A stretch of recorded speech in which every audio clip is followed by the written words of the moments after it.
So I'm planning to do probably a couple of paintings of this scene. I've got a photograph here of some beautiful old barns in Sussex. I took on a walk, and you'll see we've got a whole group of old farm buildings. There's 4 altogether, all different shapes.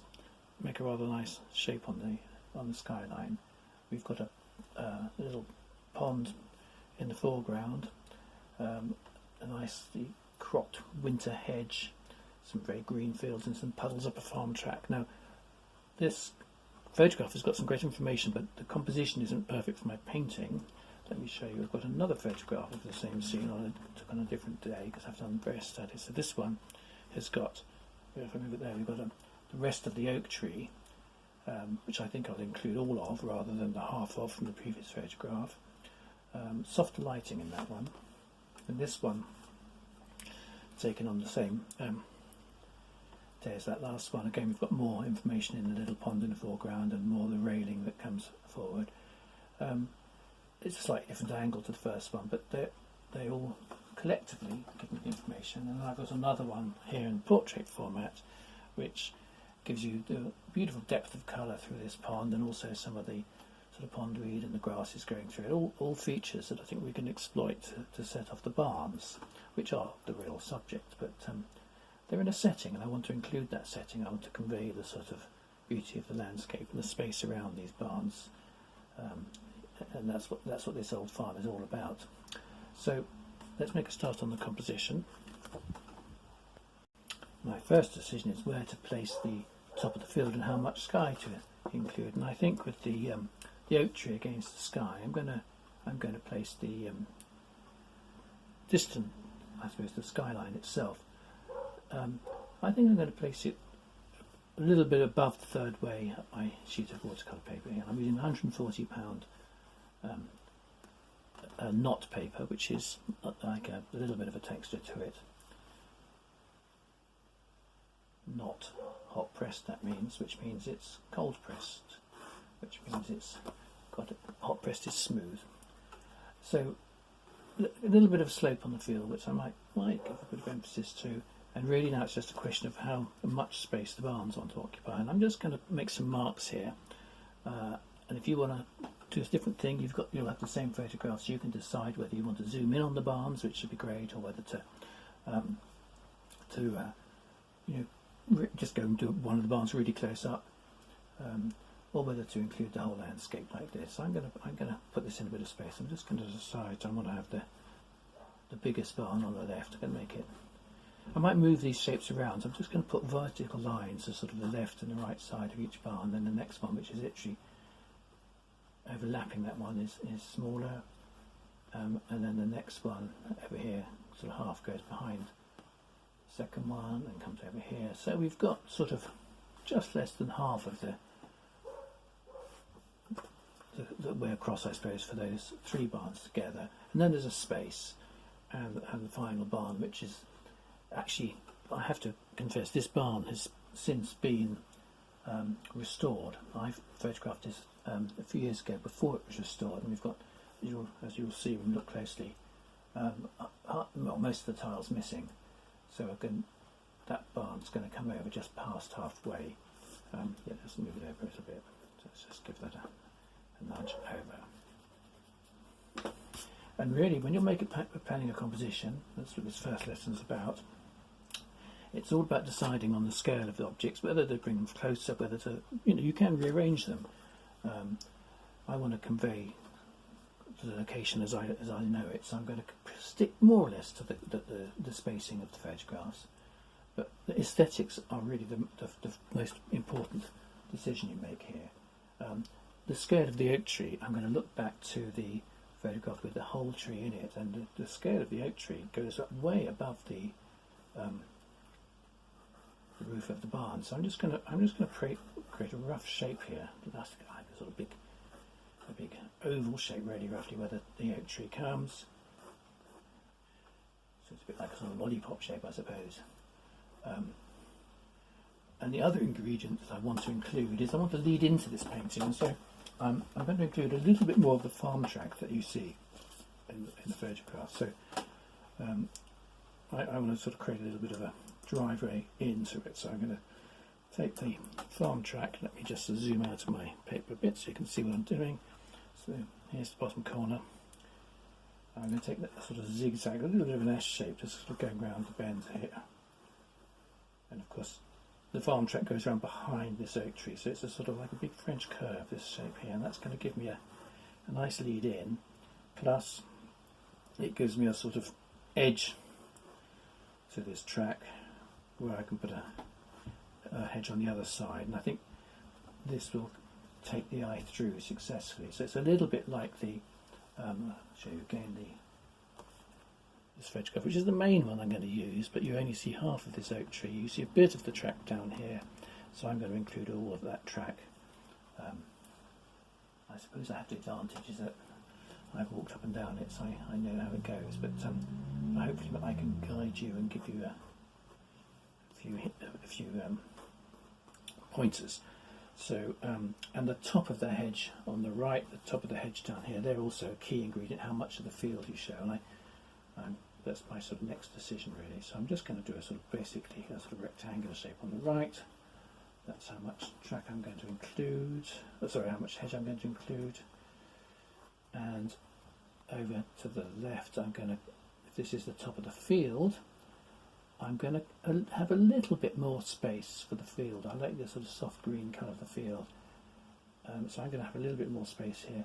And actually the other thing that you'll see in the photographs is there are a few little gaps in the hedge, and I'm going to use them as a sort of shape again to strengthen the composition. So I'm not copying the photographs. I'm not actually copying the scene, but I'm taking shapes out of all the photographs to make this composition better. So let me show you the gaps I'm referring to. I like a sort of good winter hedge here. So you've got little gaps where we see more green, and they seem to correspond with the gaps between the barns. But I'm going to move one of the gaps further over. I just want a bit more of the green showing through. And I bet you every year this is a different set of shapes. Now, so I'm going to have a thin strip of green top of this hedge, and actually technically this hedge could be a lesson in itself. It's quite a challenge to do a hedgerow like this. So one, you've got the perspective of the hedge disappearing up the track, up to the oak tree. Two, you see through it, and to make it even more difficult, as this photograph shows you, let's just grab it again.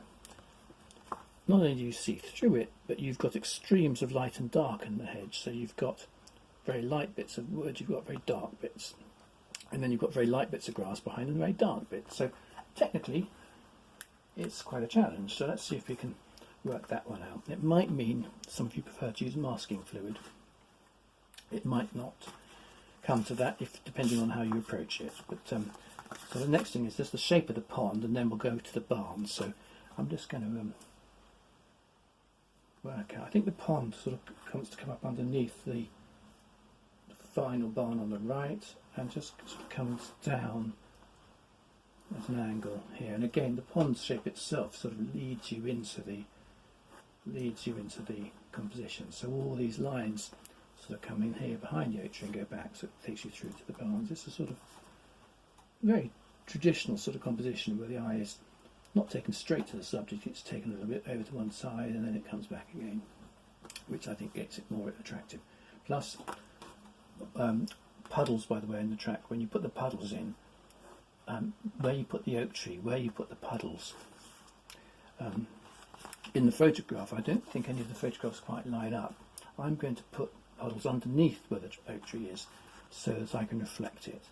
So I'm going to make sure that my puddles up this farm track are sufficiently spaced to reflect directly beneath it. So I've got the oak tree, the trunk of it here, and it will reflect straight down into the puddles beneath it. So I'll explain that when we get to it. But again, it's another feature you can add. So this isn't just about barns, it's about composition. It's about getting all these different elements from the natural hedge, but cut by man, the pond, etc. The colours, how they reflect. You'll notice also, looking at your photographs, that the pond colour is much deeper a blue in as it gets lower down and much deeper than the sky above it.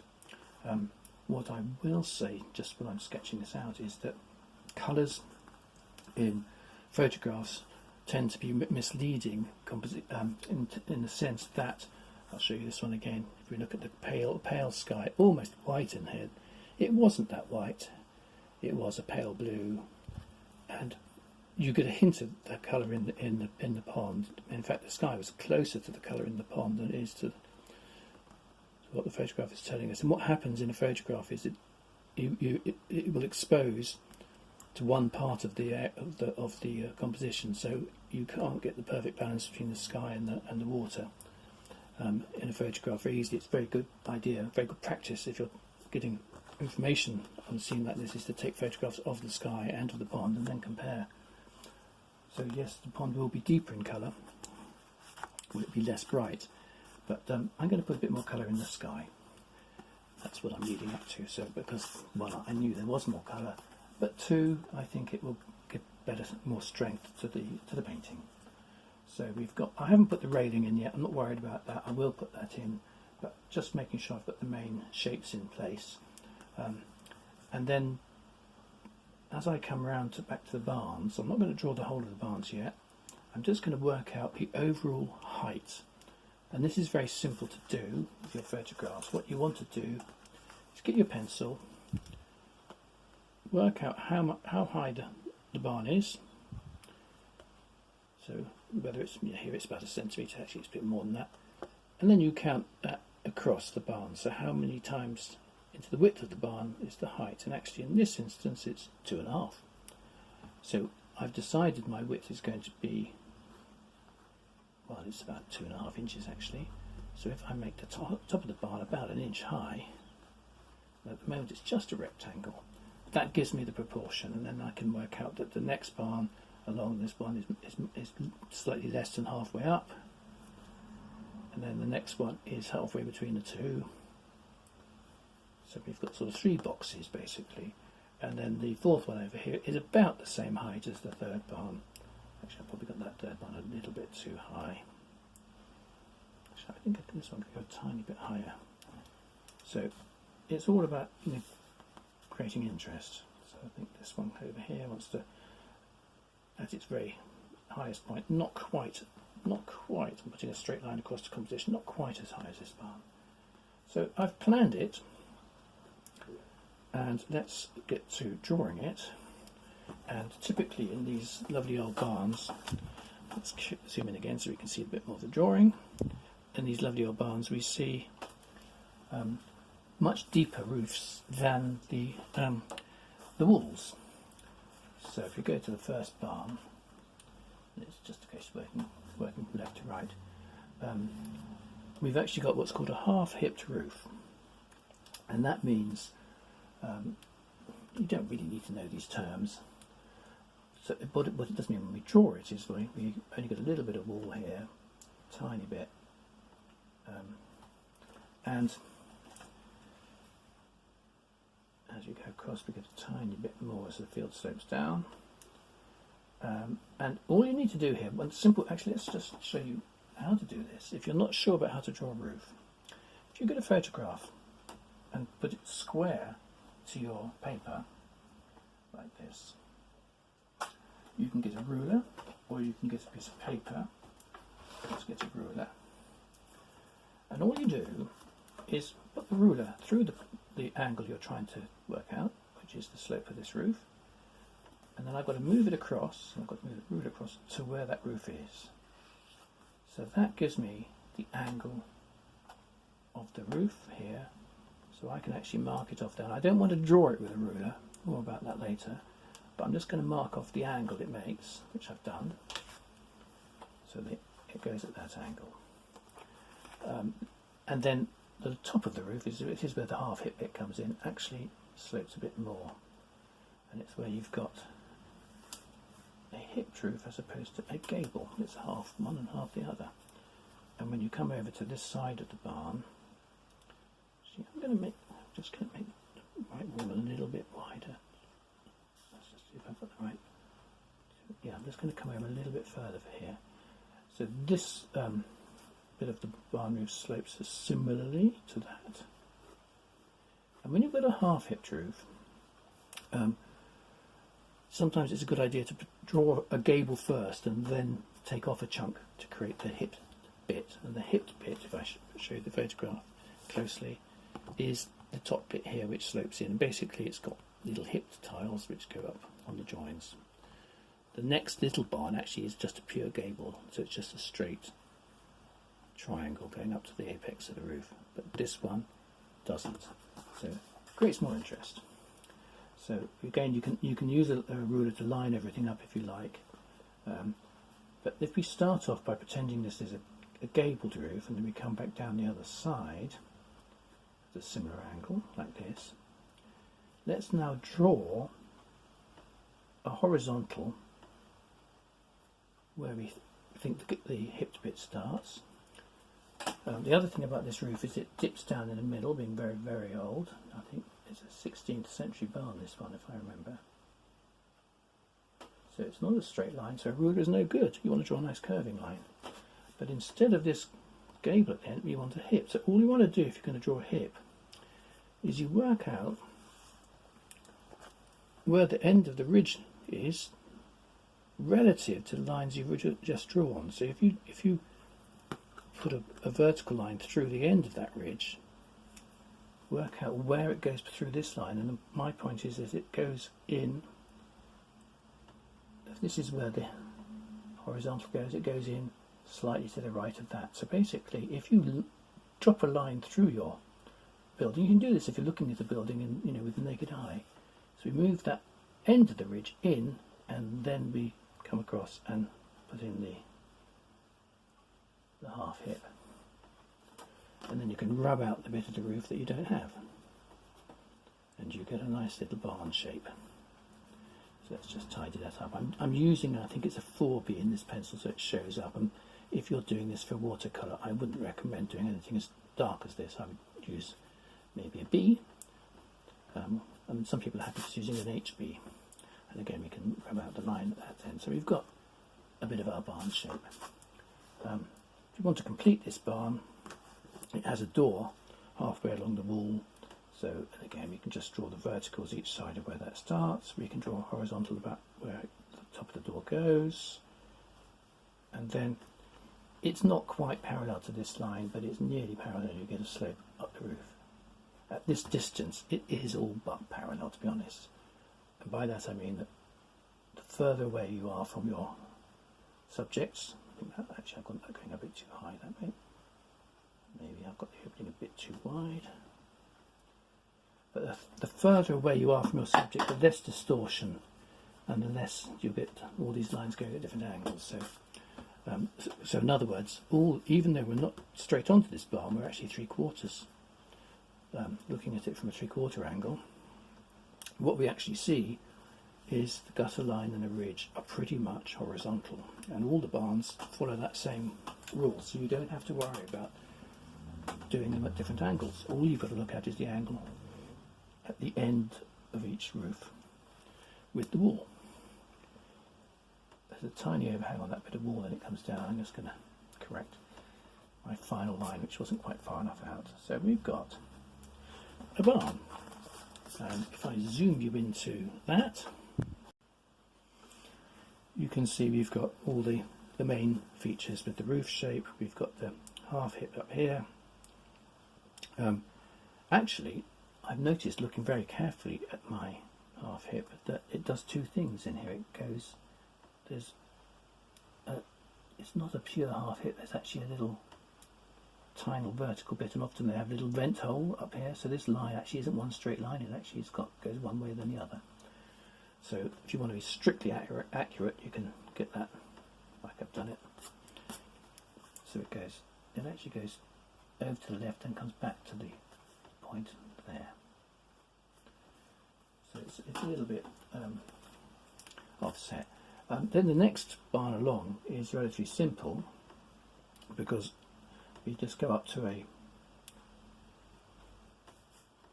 an apex here, and again actually the ridge of this barn is below where that roof ends, so I need to just bring it down a little bit so altogether much smaller. So it's literally just a shape. It's a shed shape. It's not complicated. So just take away some of my guidelines to start with, so you can see what's happening. So we've just got a gable end on this bit of the barn, and the nice thing about doing a little group of barns like this, it's so typical of the sort of slightly ad hoc arrangements you get in farms of this period. But the nice thing is we've got variety. We've got this roof is facing a different direction, so it catches the light in a different way. Again, we just got to draw horizontal lines, not quite perfect, vertical lines, and it's just the angle of the roof that we have to worry about. Then this third barn, we can relate to the first two, and basically the apex of the roof is almost above the far end of this ridge. So we know it's somewhere up on this line. It's actually slightly to the right of this line. We've already decided that this roof is roughly here, level, just above this line. So we know where this roof goes. And this is much shorter because this is end on this barn. It's much shorter, it's foreshortened.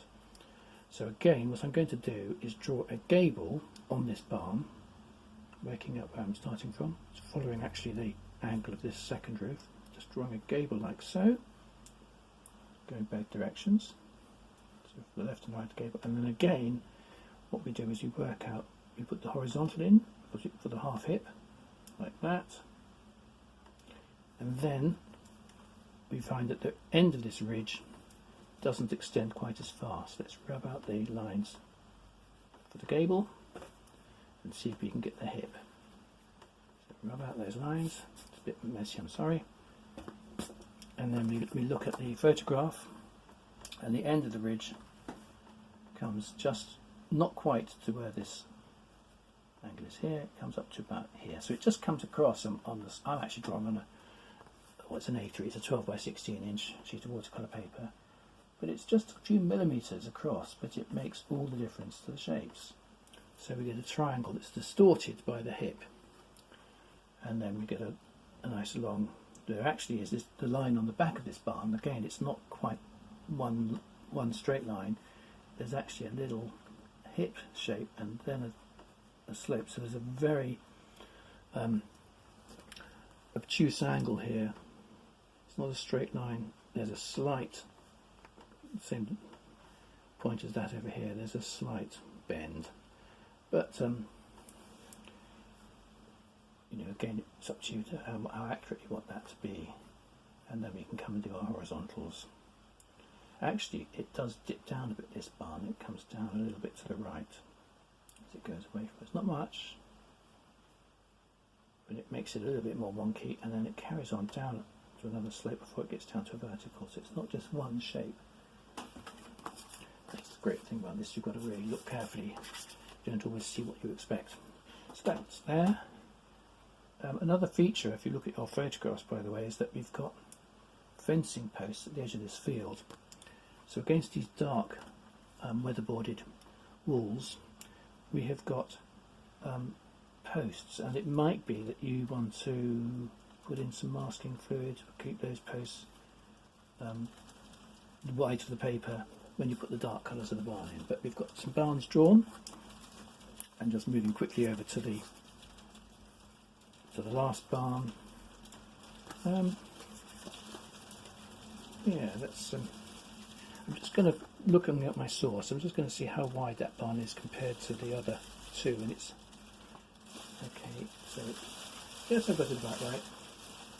And this one is again is a hipped roof, not a half-hipped roof. Sorry if you're getting a back sound of in the studio. There's an absolute storm raging outside, and just as well I'm not painting this barn on location today, because we'd be soaking wet for sure. So we've got a low down barn here. Just checking whether I've got the gutter line a bit about right. Yeah, it comes down here, and we've got a sort of shallower roof on this barn to the other two. So it's just a simple triangle with a cut off here for the ridge, but then what we also see is a little bit of the right side of the roof. So that comes over, just comes over a little bit further, and then a slight overhang. So that gives us the last barn, and then it's the tree. So if we want to come over here, there's a few little shapes on the horizon, little bits of stubbly shapes, small wintry trees, and then we've got the trees, the big oak tree on the right. One that I'm not going to do is draw this oak tree yet, other than the main part of the trunk, just so we get a location. And that is, it comes up here and it leans into the left. And we've got branches which come off, these the main branches there, the three on the right that come off. But I'm going to do something more with those when I get to the tree, and probably the best way to do it is actually to draw. Let me just zoom out so you can see what we're doing. Let's go across. So I've got the fourth barn. I'm sorry if, I might not have had the camera on this when I drew it. I beg your pardon if that's the case. Okay, simple horizontal shadow triangle, and then a little bit more over here. So coming to this tree, I'm just going to draw the main trunk, which leans out into the left a little bit, but I'll make the shape of the branches when I paint. So I'm probably going to paint this tree entirely into the sky without masking it off. It's not quite silhouetted against the sky because it's an oak tree. We sort of see lovely green shapes, but we also see some orangey twiggy bits if you look really carefully at the tree, which I'm going to probably bring on seasonally and make it more of a feature. There's a sort of hint of orange in the like there's some winter leaves left on the tree, which echoes the colours in the barn roofs. Which, if you look at your different photographs, the roof, by the way, in each of them of these there's one very warm, sunny one where it's very orange, and the other one's not so orange. So you can decide how orange you want to make your tiles. But anyway, we've got a composition now. We've got mostly sky. We've got. I'm just going to see whether my oak tree, in terms of scale, it's about 3/4 the length of this group of buildings. So yeah, that's about right. And I think I'm going to rub back what I've drawn now, so that when we actually put a wash on, it won't be messed up by the shape of the tree. I need to sort of visualise where it is, but I think before you do a wash, just tidy up any areas where you've rubbed out and where you've redrawn, so you get a clean wash on the paper. If you've got dirty marks where you've rubbed out a lot, it will come through. So I'm going to stop this video at this point, come back and do the first wash. There are things like sort of timbers and so on actually in the drawing, maybe just as an indication. I'm not going to put them all in because we've got sort of patches of tiles here. But this is again something I could indicate everything with the pencil, but I think what I'll do is I'll just suggest the sort of spacing of the timbers in here and I'm going across, and then I will work with washes. My other thought is that it might be fun to use a pen to pick out these timbers, a pen to pick out sort of the weatherboarding and the architectural features, and maybe even a pen to do some of the work in this hedgerow. So I think I'm going to combine a pen with watercolour. You can do a dip pen and use watercolour on it, or you can use ink and combine it with watercolour. And I might do a bit of both, and then you can choose which of those techniques you want. So all I'm doing now is just doing a bit of cleaning up before we get into that stage, and then when you come back for the next video, it'll be working with brushes and working with pens. So I'll see you then. Thank you for watching.